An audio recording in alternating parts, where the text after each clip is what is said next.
Good evening and Happy New Year. Julie Tumamait, 365 North Poli Avenue, Miners Oaks. I just wanted to come up since we have this open time and to just remind this council and the community, first and foremost, the first people here have a lot to say, but the ancestors' voices are not being spoken up properly for, because there's not enough of us here in the valley who have an ear or a finger on the pulse always of what goes on in this valley.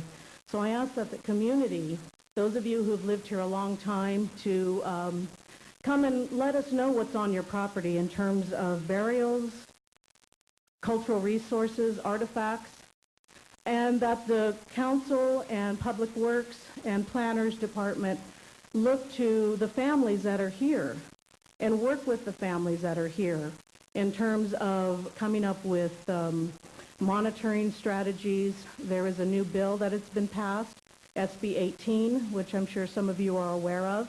It is to be implemented into the general plan when the general plan is to be revised. And that'll be direct dialogue with the Native community in planning when there are development projects, when there are known sites in the area, when mitigation of cultural resources is to take place. At present and in the past, most recent past, there's been animosity against my brother, Patrick, who does a lot of monitoring throughout the valley in the Public Works Department, where he has actually been not asked to or even denied working in the valley, and other Native peoples have been brought in from outside the county. We grew up here, we know this area, we know our business, and I would hope that personal matters and personal personalities do not take precedence over deciding who works in this valley. So we want to create dialogue, we want to create a relationship with the city and work in terms of protecting our ancestral places, our history, our prehistory, and to know that the cultural resources in terms of mitigation efforts are just as important and just as viable as all the other mitigation efforts of the animals, plants, air, water, traffic that we have here when we develop this area. Looking at land in terms of money and dollar signs is not always the best efforts.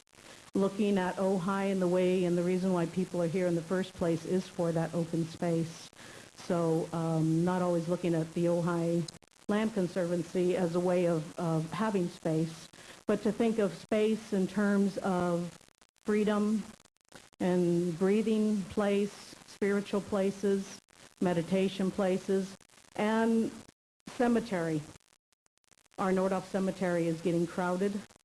We have a vandalism there. My father's picture was stolen from his site, and it's been happening since he passed away 14 years ago.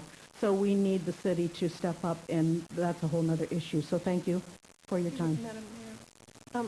Julie, yes. Please, if a private resident wants some advice, they can always call. My name's in the book. My number's in the book. Okay. I get calls a lot in that nature, and I'm always happy and welcome to receive those calls. That's my question. Nobody is interested in selling their property. They're just curious about what's on it as far as relics of the Chumash. Sometimes we don't know until the development process starts because many people have kept closed.